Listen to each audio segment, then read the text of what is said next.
रुकन खानम साहस council BRS कलवा कुंटला कविता ने चीफ मिनिस्टर ए रेवंत रेड्डी पर शदीद तनकीद की और मुतालबा किया कि कांग्रेस हुकूमत गुज़िश्ता 15 माह के दौरान हासिल करदा 1.5 लाख करोड़ रुपए के खर्च के सर्वे की तफसीलात पर मुबनी वाइट पेपर जारी करें। उन्होंने रेवंत रेड्डी पर अवाम को गुमराह करने और तेलंगाना की माली हालत को अबतर जाहिर करते हुए रियासत की साख को नुकसान पहुंचाने का इल्जाम आयद किया।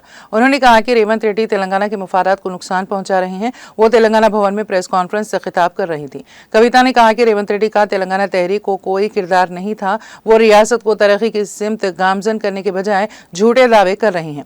उन्होंने हाल ही में दिल्ली में गलत बयानी से काम लिया कि तेलंगाना शदीद माली बहरान का शिकार है। इसी तरह रेवंत रेड्डी रियासत को बदनाम कर रहे हैं। रेवंत रेड्डी के दावों को रद्द करते हुए कविता ने reserve bank of India RBI के डेटा का हवाला दिया और कहा कि तेलंगाना हर माह औसतन 18,500 करोड़ रुपए रेवेन्यू पैदा करता है।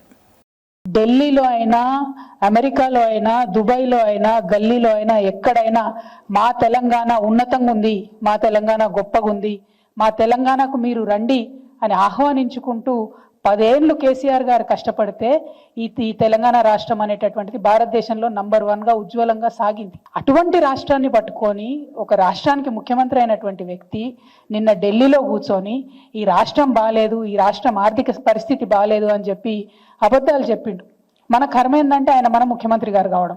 దాంతోనే ఏం జరిగింది, మొత్తం ఇవాళ దేశంలో ఉన్నటువంటి అన్ని పత్రికలు కూడా Telangana state is in a financial crisis చెప్పిండు ముఖ్యమంత్రి గారు అని చెప్పి తాటాకంత అక్షరాలతోని దేశవ్యాప్తంగా తెలంగాణ రాష్ట్రం యొక్క పరువు పోయినటువంటి పరిస్థితి. ఎంత బాధ అవుతుంది. ఒక తల్లి ఒక బిడ్డని కంటే ఎంత ప్రసవ వేదన పడుతుందో తెలంగాణ సమాజం అంత ప్రసవ వేదన పడితే వందలాది మంది బిడ్డలు చచ్చిపోతే వచ్చినటువంటి రాష్ట్రం తెలంగాణ రాష్ట్రం. ఆ రాష్ట్ర సాధనలో పాత్ర లేదు కాబట్టే మన ముఖ్యమంత్రి గారికి ఈ ఇసుమంతా కూడా నొప్పి కానీ బాధ కానీ తెలంగాణ రాష్ట్రం పట్ల గౌరవం కానీ లేదు. RBI బాజాప్తా చెప్పింది. రేవంత్ రెడ్డి గారు లెక్కలు చెప్తే నేను నమ్మకపోతుండే కానీ ఇది RBI చెప్పిన లెక్క. దీని ప్రకారమే యావరేజ్గా 3,000 కోట్లు రాష్ట్ర ప్రభుత్వం ఖర్చు పెడుతుంది. అంటే మరి ముఖ్యమంత్రి గారికి ఈ లెక్క తెలియదా? ఎవరు ఖర్చు పెడుతున్నారు, ఇది ఎక్కడ ఖర్చు అవుతుంది, ఈ విషయం మీద ముఖ్యమంత్రి గారికి అవగాహన లేదా? వారు క్లారిటీ ఇవ్వాలి. ఎందుకంటే మీరు నేషనల్ మీడియాలో కూర్చొని ఒక ముఖ్యమంత్రి స్థాయి అయి ఉండి 500 కోట్లు కూడా నేను ఖర్చు పెట్టలేకపోతున్నా అని చెప్తున్నాను.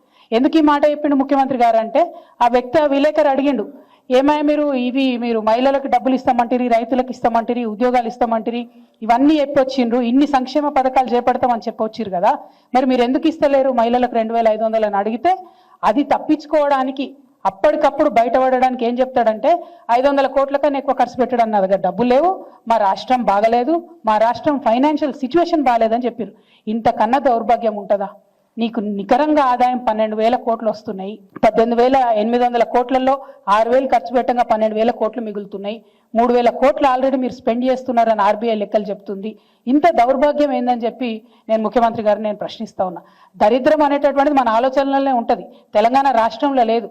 తెలంగాణ రాష్ట్రాన్ని కేసీఆర్ గారు ఒక స్థాయి వరకు తీసుకొచ్చి నిలబెట్టిండ్రు. ఇప్పుడు దాన్ని మొత్తం పడగొట్టాలి, అదేం బాగలేదని చెప్పాలనే ప్రయత్నంలో మన సొంత రాష్ట్రాన్ని అవమానిస్తున్నటువంటి ముఖ్యమంత్రి గారి వైఖరిని ఈ సందర్భంగా నేను తీవ్రంగా ఖండిస్తా ఉన్నాను.